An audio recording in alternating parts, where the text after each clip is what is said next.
যখন নিয়োগ করছিলাম একসাথে 20-25-30 জনের মতো ছিলাম আমার। কেউ তো গ্রিন কার্ড হয়নি, কানাডায় চলে গেছি। কেউ তো গ্রিন করেছি, মানে এখানে আছে। এই মাঝে মধ্যে একসাথে হয় এখানে।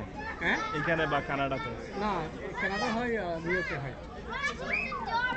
একসাথে বসবো, বই নিয়ে ওই ডিউটি করবো, একসাথে বসিনি।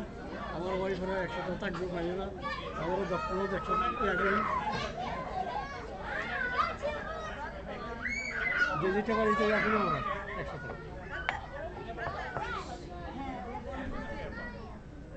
ওটা আমার ছোটো ছেলে, হ্যাঁ, ওটা আমার ছোটো ছেলে ও বসে আছে যে। বসে আছে। বড়টা আবার ওর মার সাথে গেছে। আচ্ছা।